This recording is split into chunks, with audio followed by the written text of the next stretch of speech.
Hello friends, कैसे हैं आप सब लोग। उम्मीद करता हूँ बहुत ही ज़्यादा अच्छे होंगे और मज़े में होंगे। तो चलो, मैं लाया हूँ आपके लिए एक नई स्टोरी। बिल्कुल सुन के मज़ा ना आ जाए तो कहना मेरे से। चलिए, तो ये कहानी है रूपाली की। रूपाली एक ऑफिस में जॉब करती है, एमएनसी कंपनी में, और उसके बॉस से उसका अफेयर भी चल रहा है।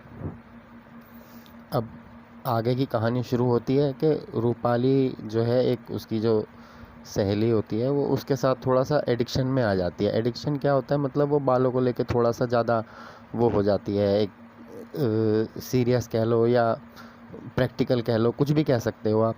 कि मतलब वो क्या है कि भाई, बॉस से जब भी जितने पैसे मांगती है उसे मिल जाते हैं। बॉस से मांगती है 5,000 रुपये दे दो, वो दे देता है। 10,000 रुपये दे दो, दे देता है। अब वो उस पैसों को कैसे खर्च करती है, ब्यूटी पार्लर जाती है, कभी कलर कराया, कभी बालों को स्ट्रेट कराया, कभी करली कराया, कभी फिर स्ट्रेट कराया। और ये सब इतनी जल्दी जल्दी होने लगा। मतलब पहले तो भाई महीने में एक बार हो रहा था, तो उसका बॉस कोई बात नहीं, चलता है, एक महीने में तो एक बार चलता है। अब ये कभी हर चीज़ के लिए अलग, सोमवार में स्ट्रेट, वेडनेसडे में 2 दिन बाद फिर करली। बॉस उसे फ़ोन करता है, अरे आज क्यों लेट हो गई, कहाँ पे है। बोले मैं ज़रा पार्लर में हूँ और ज़रा ये वैक्सिंग करवाने आई हूँ और अपने बालों को स्ट्रेट करवाने आई हूँ। कि बालों को स्ट्रेट, अभी तो तूने करली कराया था। कह रही हाँ, करली कराया था, 2 दिन 3 दिन करली हो गए, बहुत हो गए। अब थोड़ा सा फ्रेश लुक है तो स्ट्रेट करवा रही हूँ। चलो जी, ठीक है, कोई बात नहीं। बॉस भी इतने झेल ही रहा था, चलो हफ्ते में एक बार करवा रही है। लेकिन जब बात आती है काम पे, तो हर कोई इरिटेट हो जाता है। काम भी अच्छा चलता रहे और साथ साथ तुम शौक़ पूरे कर रहे हो, तो वो सबको अच्छा लगता है। लेकिन जब तुम किसी शौक़ को ज़्यादा तवज्जो देने लगते हो और उस चक्कर में तुम्हारा काम डिस्टर्ब होता है, तो उस चीज़ में फिर सब डिस्टर्ब होते हैं। मतलब जो आगे के तुम्हारे हैं, तुम आगे काम करके नहीं दोगे तो आगे बॉस को सुननी पड़ेगी, है कि नहीं है। तो इस वजह से बॉस को भी 3-4 बातें सुननी पड़ी कई दफ़े। तो बॉस इरिटेट हुआ, लेकिन उसे कुछ कहा नहीं कि चल कोई नहीं, समझ जाएगी। लेकिन वो तो भाई अपने शौक़ में ही लगी हुई रूपाली, तो भैया कलर स्ट्रेट और फलाना ढिकाना, यही सब कुछ। कभी केराटिन, कभी कुछ, कभी फ्रंट से कटिंग करवा ली, कभी ट्रिम करवा लिए, कभी वी शेप, कभी एल शेप, पता नहीं क्या क्या दुनिया भर का। अब उसका बॉस हो गया एक दिन दुखी। दुखी कैसे हुआ कि अर्जेंट मीटिंग में जाना था। तो उसने काफ़ी टाइम से बॉस काम कर रहा था और उसे भी काम दे रखा था कि तुझे काम निपटाने फटाफट फटाफट, क्योंकि प्रेजेंटेशन तेरे को ही देनी है। वो कह रही ठीक है, हाँ बिल्कुल, प्रेजेंटेशन क्यों नहीं दूंगी। और अब जब प्रेजेंटेशन का टाइम आया, उनने कहा यार कहाँ है, 12 बजे की मीटिंग है। और वो महारानी 11:15 पार्लर में घुसी हुई थी। वो क्या करवा रही है, कि वो कोई नहीं, वो बाल करली कराए थे ना उस दिन, तो अब स्ट्रेट करवा रही हूँ। और उसके बॉस का गुस्सा और सातवें आसमान पे। लेकिन कुछ नहीं बोला कि चल कोई नहीं, तू आ जा मीटिंग में। बॉस पहुँच गया मीटिंग में कि तू वहीं से वहीं मीटिंग में आ जाइए। वो मीटिंग में आधा घंटा लेट पहुँची। अब आधा घंटा मीटिंग में लेट पहुँची तो इन्वेस्टरों का तो वैसे ही नेगेटिव इफ़ेक्ट गया। अब जब प्रेजेंटेशन देने लगी, तो वो प्रेजेंटेशन भी उससे सही से नहीं दी गई, क्योंकि आधे से ज़्यादा चीज़ें वो भूल गई थी। उसने तैयारी ही नहीं करी थी प्रेजेंटेशन की, कि कैसे क्या देना है, कैसे क्या नहीं देना, कुछ भी होमवर्क नहीं करा था। जिस वजह से वो पूरी मीटिंग जो है वो डिस्ट्रॉय हो गई, पूरी मीटिंग बर्बाद हो गई। बॉस ने बहुत संभालने की कोशिश करी कि नहीं ऐसे सर, ऐसे ऐसे प्लीज़, ये है वो है। लेकिन इन्वेस्टर लोग नहीं माने और उनकी जो डील है वो टूट गई। अब डील टूट गई तो बॉस का गुस्सा एकदम चरम सीमा पर आ गया। बॉस एक मीटिंग एक मॉल में थी, मॉल से निकल के नॉर्मल रूम में गया, उसे ले गया अंदर और उससे पूछा कि भाई मतलब तेरे दिमाग में क्या है, कि अगर देख तेरे पे गुस्सा तो इतना आ रहा है, आज इतनी बड़ी डील मेरी होते होते तेरी वजह से रुक गई। ठीक है, 2-3 पीछे भी तेरे ऐसी कारनामे रहे, लेकिन चलो मैं झेल गया, कोई नहीं। लेकिन ऐसे कब तक चलेगा, ऐसे तू तो मेरे बर्बाद कर देगी। अगर तुझसे प्यार ना होता तो कब का तुझे नौकरी से निकाल दिया होता। और तू मेरी मतलब प्यार का गलत फ़ायदा उठा रही है, ये कोई तरीका थोड़ी ना होता है। और उस पे उसकी डांट का कुछ असर ही नहीं। वो चुप खड़ी उसकी डांट सुन रही कि मैं कुछ कह रहा हूँ। वो बॉस एकदम चिल्ला के बोला, अरे मैं कुछ कह रहा हूँ, सुन भी रही है, नहीं सुन रही है, देख नहीं रही तेरी वजह से कितना बड़ा नुकसान हो गया। वो बोली, बाबू देख तो रही हूँ, तुम तो नाराज़ हो रहे हो, इतना भी बड़ा नुकसान नहीं हुआ है। फिर आ जाएगी फिर आ जाएंगी पार्टियाँ, फिर हो जाएगी मीटिंग, फिर अच्छे से तैयारी करूँगी और अच्छे से प्रेजेंटेशन दूंगी, फिर कर दूंगी, क्यों इतनी टेंशन ले रहे हो। अब उसका तो इस बात पे और दिमाग ख़राब हो गया बॉस का। बॉस कहने लगा तेरी ऐसी तैसी साली, और जो है क्या नाम कि जी में तो आ रहा था उसके, वो थप्पड़ मार दे, लेकिन वो बहुत कंट्रोल कर गया। अब उनने दारू की बोतल खोली और 2-3 पैग उसमें से मारे। 2-3 पैग पीने के बाद वो क्या देखता है, वो शीशे में बैठ के अब भी अपने बाल ही संवार रही है, और वो किलस गया। उसने रूम सर्विस को फ़ोन मिलाया कि रूम सर्विस यहाँ आओ। रूम सर्विस आया, हाँ जी सर बोलो, कि मेरे को एक कैंची चाहिए। वो कह सर कैंची किस लिए चाहिए, क्यों चाहिए, कि वो कुछ नहीं, प्रेजेंटेशन तैयार करनी है तो उसके लिए कुछ कागज़ वागज़ काटने, तो थोड़ी मीडियम साइज़ की कैंची ले आओ। उनने कहा सर 500 रुपये रेंट आएगा। कह रहा हाँ ठीक है कोई नहीं मैं दूंगा, तुम लेके आओ। वो ले आया कैंची। अब कैंची ले आया, वो बंद हुआ। उनने कहा अपना ये ब्लेज़र उतारो। उनने उतार दिया ब्लेज़र, रूपाली ने। अब उसने उसके एक कंघा उठाया और उसके बालों में फिराया कि भाई वाह तुम्हारे बाल तो बहुत स्मूथ है, मतलब कंघे में बिल्कुल भी नहीं उलझ रहे हैं। कह रही हाँ अभी तो 5,000 रुपये खर्च करें हैं। वो कहे हाँ लेके भी तो गई थी मेरे से पैसे जब ही तुम। चलो कोई नहीं, लेकिन अब इन सब का दी एंड हो जाएगा। वो बोली दी एंड मतलब, वो बोला, बॉस बोला कि दी एंड का मतलब ये कि अब ये सब बाल तुम्हें कटवाने पड़ेंगे। ये बाल ही सारी समस्या की जड़ है। तुम्हारा बालों में इतना ध्यान है कि तुम्हारा काम में ध्यान ही नहीं है। जब बाल ही नहीं रहेंगे तो काम में तुम्हारा ऑटोमेटिक ध्यान चला जाएगा। वो बोली नहीं सर प्लीज़ प्लीज़ प्लीज़ मेरे बाल मत काटो प्लीज़, आपसे रिक्वेस्ट करती हूँ आगे से मेरे से कभी गलती नहीं होगी। मतलब बाबू से फिर सर पर आ गई, प्लीज़ प्लीज़ सर प्लीज़ मेरे बाल मत काटो प्लीज़। और वो उसने उसके मतलब कान के पास कैंची ला के चलाने वाला था, ऐसे ही उसने उसका हाथ पकड़ लिया। अब जब उसने उसका हाथ पकड़ा तो उसने दूसरे हाथ से उसके खींच के चांटा मारा कि कब तक सहूँ तेरी नादानियाँ, कब तक सहूँ।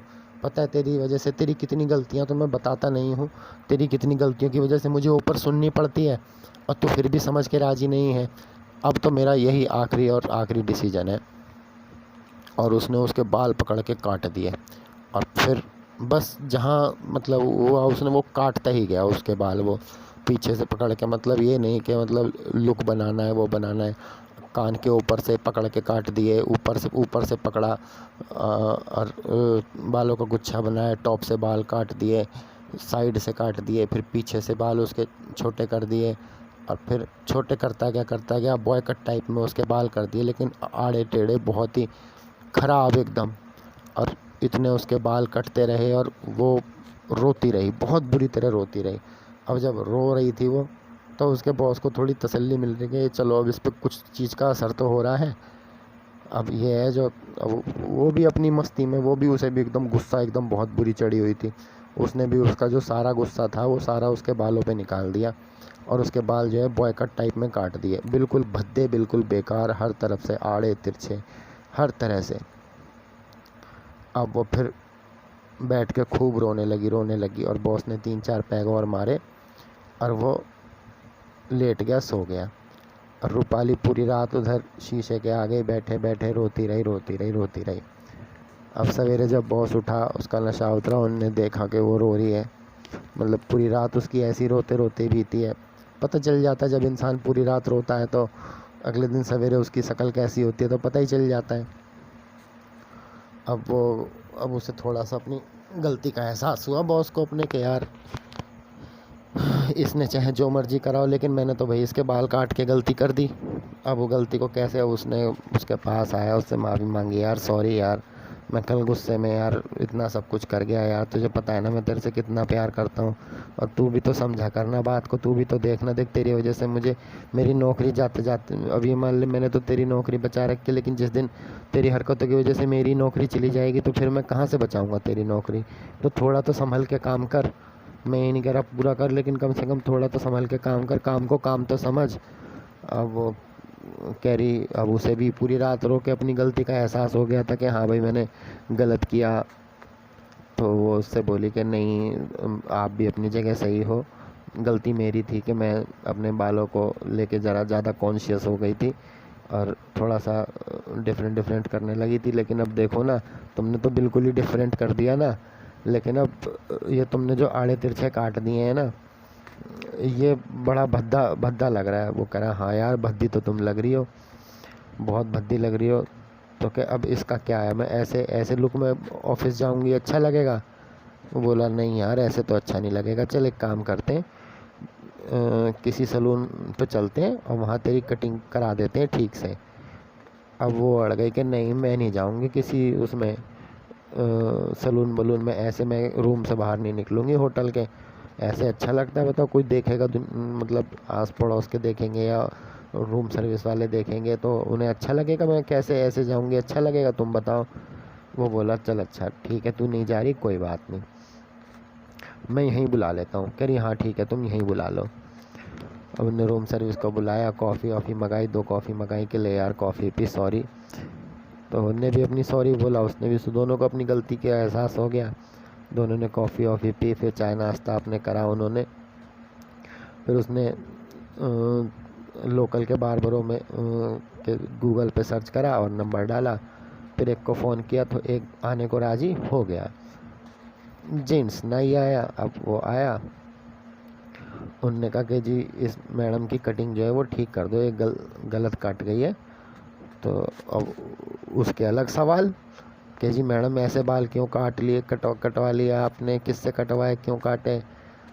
अब वो कह रही इन्होंने काटे, इनसे पूछो। वो कह रहा भाई यार मैंने ही काट दिए बाल, और मेरे को वो था, मुझे लग रहा था कि अच्छा लगेगा, मैं अच्छे से काट लूँगा, लेकिन नहीं काट पाया। वो बोला सर नाई का काम हर कोई थोड़ी ना कर सकता है, अगर हर कोई अपने बाल काटने लगे तो फिर हमें कौन पूछेगा? और वो भी ताना सा मार के एकदम से मार दिया उसने। उन्होंने कहा यार अब तो ज़्यादा बकवास मत कर, तो इसके बालों की कटिंग ठीक कर। उन्होंने कहा देखो अगर मैं कटिंग ठीक करने पे आया तो मैडम के बाल बहुत ज़्यादा छोटे हो जाएंगे। तो इस पर रूपाली बोलती है कि अब छोटे होने को रह ही क्या गया है, जितने छोटे हो उतने कर दो, या मैं तो कहती हूँ इनफैक्ट मुझे टकली कर दो तुम। अब इस पर बॉस एकदम क्या है, वो कह हाँ तुम कर दो, टकली कर दो। वो कह नहीं नहीं टकली नहीं करवाना तेरे को, इसके बाल छोटे कर दो, ठीक कर दो। उनने कहा ठीक है जी कर देता हूँ। उनने अपना ट्रिमर लिया, उनने कहा कैसे करने हैं बताओ। उनने थोड़ा सा, क्या वैसे करने को तो इन बालों में अब कुछ रह नहीं गया है, लेकिन फिर भी मैं कोशिश करता हूँ। उसने कोशिश करी ठीक। हमने कहा देखो मैडम, कह रही नहीं सही नहीं लग रहा। तो फिर बॉस बोला एक काम करो कि तुम इसके साइड पे 0 नंबर चला दो और फिर ऊपर के उन्हीं हिसाब से एडजस्ट कर देना। वो कह रहा ठीक है ऐसा कर देता हूँ। उनने साइड से 0 नंबर का ट्रिमर पीछे चला दिया, गुद्दी एकदम 0 नंबर की कर दी और ऊपर से और छोटे कर दिए, तो उसके हो गए फ्लैट टॉप बुज कट जो होता है वो उसका हो गया। अब उसने अब जब शीशा देखा, कह रही अरे इसमें तो और भद्दी लग रही हूँ। ओके अब क्या करूँ कि भैया तुम मुझे नहीं लग रहा है ये, तुम मेरे को टकली कर दो, इससे बढ़िया है तो इतने बालों को लेके जाके किसी के सामने, इससे बढ़िया है मैं टकली कर दो मेरे को। उन्होंने कहा ठीक है जी बताओ सर टकली कर दो मैडम को? वो बोला हाँ यार कर दो यार, अब तुम टकली कर दो। अब वो उसने उसे टकली कर दिया। टकली करने के बाद वो बाथरूम में नहाने चली गई। इतने बॉस भी बैठ गया। उन्होंने कहा यार तू मुझे भी कर दे। बॉस भी टकला हो गया। अब जब रूपाली बाथरूम से बाहर आई, बहुत देर तक बाहर नहीं आई, फिर जब वो टकला भी हो गया, नाई को पैसे दे के भेज भी दिया, फिर उनने बाथरूम का दरवाज़ा खटखटाया, कह रहे रूपाली क्या हुआ कैसे? वो बोली हाँ बोलो। तो उनने फिर गेट खोला बाथरूम का, तो वो बैठ के मतलब बाथरूम के फर्श पे बैठ के रो रही थी। उनने कहा रूपाली क्या हुआ, रो क्यों रही है? तो उसने ऐसी सर नीचे झुकाए झुकाए बोला तुम्हें नहीं पता क्या क्यों रो रही हूँ? मैं अपनी उस पर रो रही हूँ, किस्मत को रो रही हूँ कि अच्छा मुझे चस्का लगा और अच्छी तुम्हारी मीटिंग बिगड़ी और अच्छा तुमने मेरे बाल काटे, अब देखो बाल रह ही नहीं गए सर पे, अब तो तुम खुश हो ना? उनने कहा मेरी जान तू जरा एक बार ऊपर तो देख, मेरी तरफ देख तो सही, क्या मुझे नहीं देखना तुम्हारी तरफ? कह रहे एक बार तो देख ले। उनने कहा, उन जैसी नज़र उठाई, अरे ये क्या तुम भी टकले हो गए? बोला और क्या, मेरी जब जाने मन टकली हो सकती है तो मैं टकला नहीं हो सकता क्या? अब बस वो इतना देखते ही वो उससे लिपट गई कि तुम मुझे इतना प्यार करते हो? बोला हाँ यार तुझसे मैं समझा नहीं सकता मैं तुझे कितना प्यार करता हूँ। आई होप मेरी इस स्टोरी में कुछ कमी रही हो तो बताना ज़रूर। Thank you, love you.